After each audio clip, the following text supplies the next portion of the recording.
Today, I'm going to be making a video on a map maker I've just been wanting to make a video on. I've been itching to make a video on this guy. Today, I'm going to be covering Ethosaur's maps, or map as in singular. I wanted to cover several of his maps, however, after just playing one of these maps, it was just so massive that I knew how to cover this one alone. I might cover the other maps later on down the road, but no promises. Anyways, I like to say due to the size of the map and generally just how it's built, it can be pretty confusing, so I'll try my best to keep track of where we are on the map. Now, if you enjoy this video, be sure to leave a like and subscribe if you want to see more. And as always, thank you for watching. The map starts off in either of the two spawn rooms, being red and blue of course. Each of them have their own decorations rather than just being identical to one another. And they also both have the credits for all the music, models, and art used throughout the map. One last thing of note in these spawn rooms is a side exit which brings us to an underground tunnel. This brings us a bit into the map, so I'll just be taking the main exit so that we can see everything. When first walking out of red spawn, we are met with a corridor that leads to many different rooms.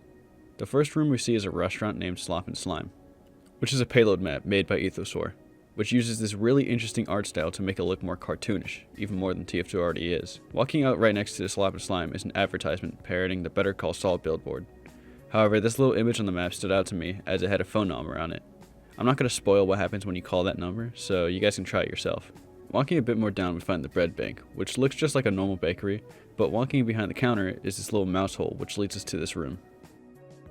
Next to it is this walkway that leads us to this bathroom, and a little shortcut to go further down the map.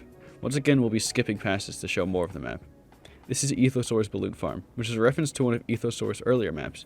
There's actually two versions, the one he made for VRChat and the recreated version for TF2. The idea of this map was actually inspired by the book named Balloon Farm, which is about a farmer named Harvey Potter who would farm balloons. One last little shop we'll look at before getting to one of the main spots of this map is this place called Dispenser, which if I had to guess is probably referring to Spencer's. One thing I liked in the store was these shirts that we actually see a few times around the map, which makes me wonder if these shirts have actually been made, because I sort of want one now. Now we're in one of the main areas of the map. I say this because there are two directions we can go. I'll be going left, however it doesn't really matter which way I go as I'll still be wrapping around the map to get to the right side anyways. Before we can move on though, there are still a few more spots to look at. There's this ice cream spot which seems like another callback to Slop and Slime, a pizza spot which has characters from Pizza Tower within it, also a door in the back that leads to this, another pizza spot named Cacti Pizza, which for the most part is normal, however there is this image in the back that can be jumped through which brings us to this really creepy red room. As far as I'm aware, there is no way to get out of this. Lastly is this burger spot, and if you go up to this pot, you get killed. One last spot in this main area is this pretty big pool area, which is also pretty normal for the most part, except for this part that seems to go pretty deep, and then it just keeps going, and going, and going, and going. Reaching to the bottom brings us to this. So yeah, sorta anticlimactic, but to be fair, I don't even know if it's possible to reach here normally, as even using no clip takes a while. Anyways, going back to the main spot we were at, we'll be going left, which once again brings us to another split path, in which I'll be going left again. Right here, a bit down the hallway, we see the exit from the two different shortcuts we had skipped earlier. Right next to them brings us to this movie theater, which is actually a pretty neat spot. Walking in and taking one of the doors brings us to a hallway with two different rooms. Firstly is the actual theater, and second is the projection booth. In here there are 4 buttons. 3 of them change the screen to play a different movie, and the last one turns the screen off. Lastly, turning to the left and jumping through this painting leads us to this room that shows us the outside of the map. We actually see this a few times throughout the map. Leaving the theater and walking back down the hall, there are more things of note, like this booth called the Slime Times, which we see a couple times throughout the map, which has these shirts that I had mentioned earlier, but also a couple of newspapers that you can read. Not only do these newspapers have references to different shops we see around the map, like Merc and Donuts and the Slop and Slime, but also references to previous maps made by Ethosaur, like Tower of Power and the Barn. Going back down the hallway, we find this other hallway, which has these storage units with their own little things in them. One of them is actually closed, but no clipping behind it, we see this.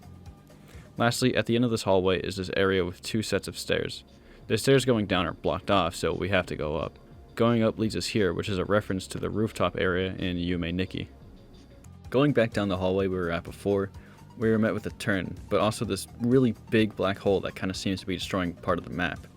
We can jump into it, but before I do, I'd like to say that this part sorta has flashing lights within it, so if you're sensitive to that, you can skip to this timestamp on screen. So jumping into the black hole leads us to this. There isn't much you can do here, but you slowly take damage, so you sort of just gotta wait until you die. Going back down the hall, there are a few more sections, like this room with this super long tube of what I'm assuming is slime going through it. There's also this coffee shop with an alarming amount of coffins within it. There's also this room, which has images of more previous maps made by Ethosaur, a few actually being the ones I was originally going to cover with this map. Continuing on, we have this room tucked between these two ramps. In here is this little underground room, which seems to be holding lots of slime. But there's also this little hatch you can jump down, which lets you access this strange underground section of the map. In here are closed down shops and general other oddities, like this ghost of Ethosaur that disappears when you get too close. Right next to where he was is this map. The name of this map reads Manor of blank with the last word scribbled off. This is referring to one of his maps, Manor of Mischief, which is another TF2 map made by Ethosaur. There's also this guy who has this little game in front of him.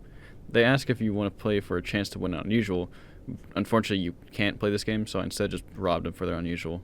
Exploring the rest of this underground area, we find this room that can't be entered, but inside is a broken up poster talking about an unfinished map made by Ethosaur named PL_Dogwater. PL_Dogwater was started all the way back in 2021. Last thing of note is the exit at the end, which brings us back to the shortcut we see in Spawn. Going back to the ramps we were at before and walking a bit down brings us to this dark room, which has two paths. However, upon exploring it, it is revealed that this is a maze, with the right path directly killing us, leaving only the left path to explore. I don't know the exact directions of this maze, so I just kind of hugged the left wall until I found my way to the end, not without getting jump scared by this heavy on the way there. Finding our way to the end of this maze brings us to a button.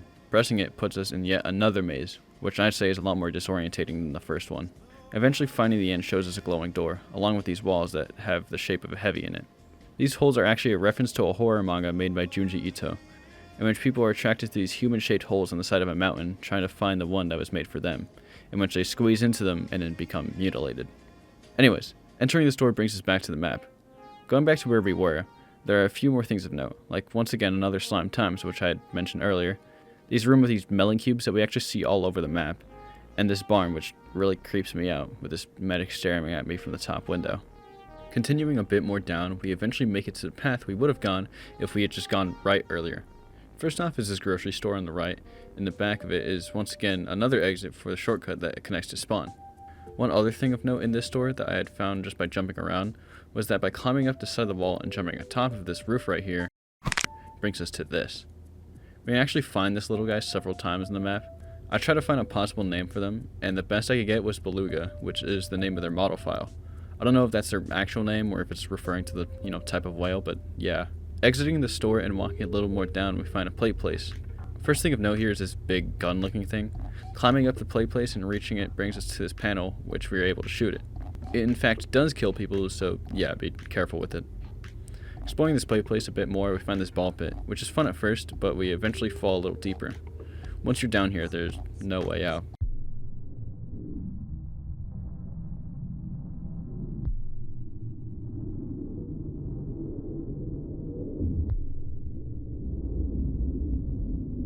Going back to the play place, we have these tunnels we can go through. Crouching through them, we eventually find this room, with this creepy TV in the corner playing music.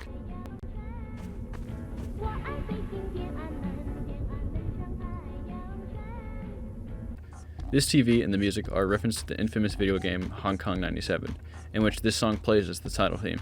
The reason this game is so infamous is for the fact that the death screen shows a seemingly real dead body.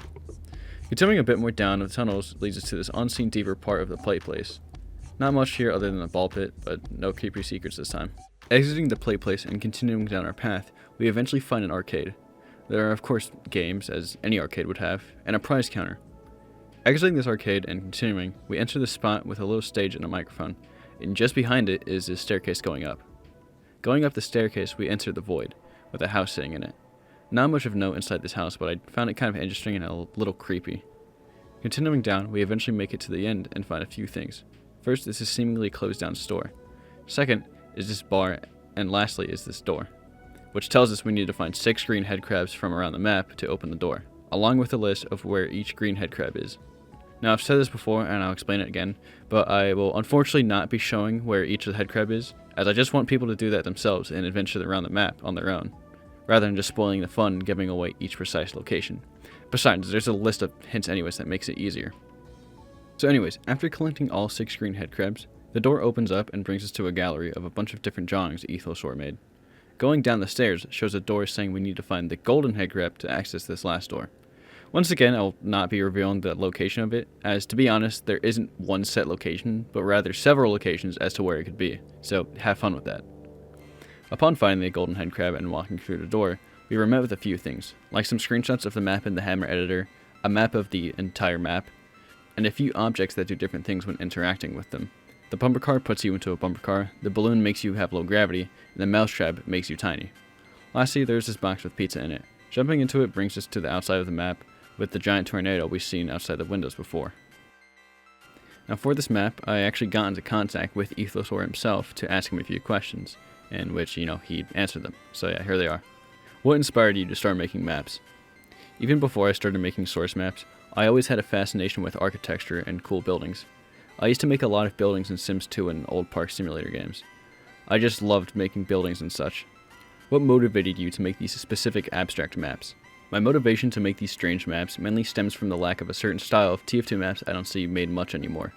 Mainly ones like Mario Kart and Harbor Hotel, which mine are heavily inspired by. But I try to put my own flair on each now. Is there any meaning behind Restless Plaza, or what ideas that went into it? There isn't really too much meaning behind Restless Plaza, really. However, some parts of the plaza, or mall, is actually inspired by a real mall I used to go to as a kid. And I guess it's based a bit on a sense of restlessness while making it, which is why I chose the name. Similar to other names for my other maps, they often reflect my mood a bit. How long have you been making maps for? I've been making maps since almost 2008, I think. I remember playing Half-Life 2 for the first time and finishing it, and I was extremely fascinated by its worlds and craved more. I then found out there was a tool to make your own maps for it, and really it's all history since then. I eventually got Orangebox and played TF2 around 2011, and again discovered Hammer for TF2 and started making maps for it too. I've always loved making virtual environments and worlds since then. I also made a lot of worlds for VR chat, including Balloon Farm, which I later ported back to TF2. Lastly, a bit of a silly question, but are the I Visited a Map by Ethosaur shirts an actual thing? And if not, have you ever thought of making them? As for the last question, no, the shirts aren't real. It's just a silly joke. I never really considered having any real merch of it, since I don't even know where I would start for it, to be honest. So yeah, that's just about it for this map. There are some rooms I left out, some of them because I just felt they weren't too notable to talk about, and others because I just genuinely did not know how to access them without NoClip. Those rooms should be on screen right around now. I found this map really fun, and I've been wanting to cover some, or in this case one, of Ethosaur's maps for a while now. This is easily up there and one of my all-time favorite maps after playing it, as one of my favorite things that someone can do in their map is just add a little hunt to find a secret access room, like with the green head crabs. But yeah, that's just about it. I'll link the Game Banana and Workshop page for this map down below if you want to play it for yourself, which I highly recommend. Shout out to Ethosaur for making maps like these and also taking time out of his day to answer some of my questions. If you enjoyed this video, be sure to like and subscribe. Of course, I've said that at the beginning. And once again, thank you for watching.